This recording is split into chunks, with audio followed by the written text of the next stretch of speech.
Welcome back to What Arty Noobs with General Disturbance. This is the T26E4 Super Pershing. It's a Tier 8 American premium medium tank. It's located on the southwest spawn of Karelia, and this one is under the command of Panzerpenguin. Okay, now, standard Pershing, the M26 or T26, was slightly different. This one has got a 90mm gun. The Pershings originally started out with a 76mm, but they moved up to the 90mm later on, and that was the M3 gun. This one has got the T15E1, which is 73 calibers long. That's a very long barrel, as you can see here. He makes a quick snapshot at the enemy and doesn't get anything, but he bounces the round that comes back from the P43 Biz.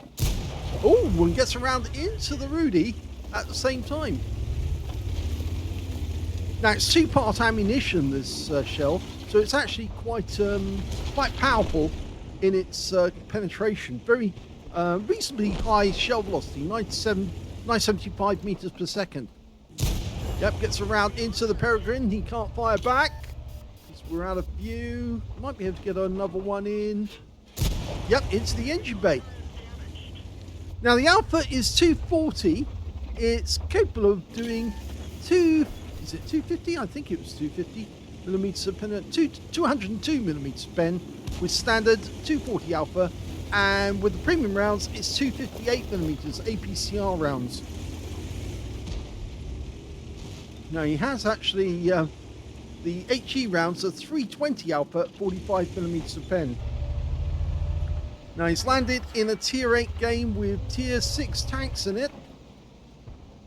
And there are a few Tier 8 Soviet tanks up ahead.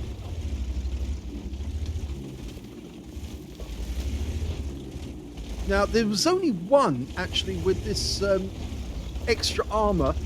They took the armour off a Panther and added it onto the vehicle. And, of course, on top of the vehicle, you can see those reciprocators, which actually hold the gun up. Well, they're not really truly reciprocators. They're more balancers that hold the gun up to, otherwise it would drop down all the time because of the sheer weight of that long barrel.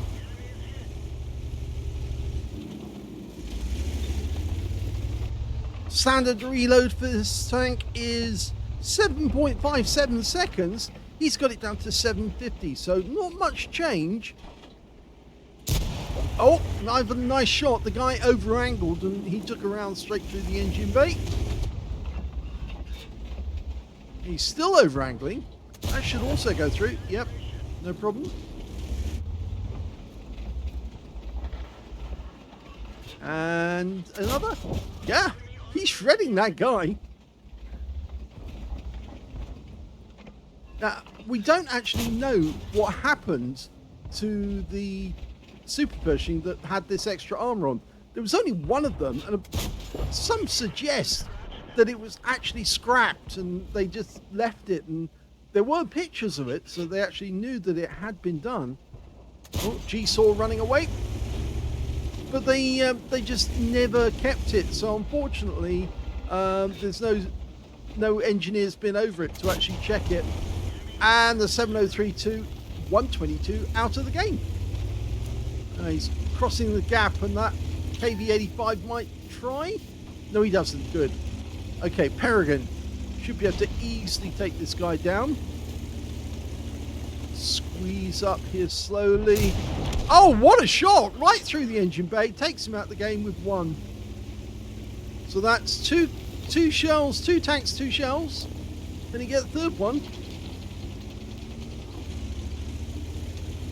Okay. The Pershing, by the way, was, I believe, used in North Korea or in South Korea in the Korean War. It was up against the T-3485 and the IS-2s. Of course, at the time when the war started, the American forces in Korea only had the Chaffee tank and, of course, the Sherman EZ-8. They didn't have anything more powerful, really, to fend off the T-3485Ms that were, well, T-34s. There wasn't the M version then, that were being thrown at them, and they found it very difficult. Of course, the Sherman was armed with the 76mm gun, and the Chaffee the same, so they really didn't have the power to take out T-34s very easily. They could, but not very easily. Okay. Well, he's decided not to go the conventional way around. He's decided to go down into the swamp. And that might be a good move, because he can sneak up on them using the bushes and try and get closer shots to them. You can see that they based one of their tanks right over in the corner next to the pass. And I think that might be the GeForce 1010 that we saw earlier. We've got the VK 3001P rather. Just ahead of us. Can we get a shot? No. No, he's behind that rise. There's the G-Saw. Okay, he's over in the corner, guarding that pass. There's a Scorpion. Doesn't give us any shot. Box tank. Oh!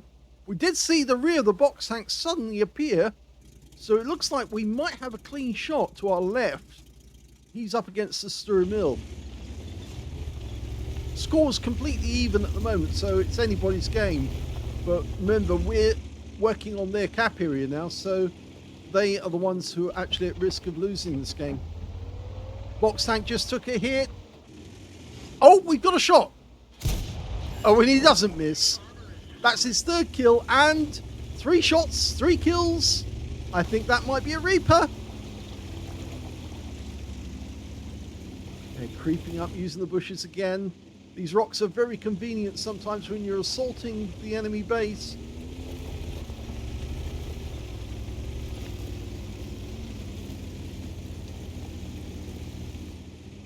It's not a particularly fast tank, this one. 40.2 kilometers an hour. It's not fast at all. But it's mainly down to the fact it's very heavy. 53 tons, this one. Oh, Scorpion. I'll have that. Yep. Easily through the armor, but he has to pull back. Because, yeah, the VK would have seen us. Or at least we would have popped up on his mini-map showing how close we were. No shot on the Scorpion now. Oh, dear me. Brown trouser moment. Yep. The VK was looking at our Sture Mill, not at us. Thank goodness he was looking at the Sture Mill, because, yeah, he suddenly saw that there was a tank looking down on him. It wasn't looking at him, actually, thankfully. And I think he's going to try and take a shot at us. The G-Saw turned up for a moment. Okay, we'll pump one round in, and he bounces his. Now, can we get another round in? Trying to use our 10 degrees gun depression. Should be able to. Oh, that was good. Into the engine bay. Oh, we've got an 88 coming up behind us. It's going to go over the edge. Oh, we finished the VK, but now we've got a tank up our rear. Somebody get the lube. Okay, well, we'll easily punch through his cupola. No, we don't want another one. This is not a threesome. Please, no. Oh, now this is where it gets interesting. Take out the G-Saw or the 88 when he gets the G-Saw. Okay, now it's just a case of keep punching holes through that cupola until he's finished. It's probably going to take a few. Yes. He's still going through that cupola, and the 88 is just punching rounds in and not getting anywhere. And that's it. He's got that one, and that's his Top Gun. Very funny. Like the way he took out the VK 3001P, and once he was sorted, you know, I'll get around to killing the 88 when I'm ready. And then the G-Saw turned up. I was about to say bundle, you know, but it wasn't really a bundle so much as come on in, more's welcome. And, oh, doesn't get the chance to get the Scorpion. This gun's normally so accurate, actually.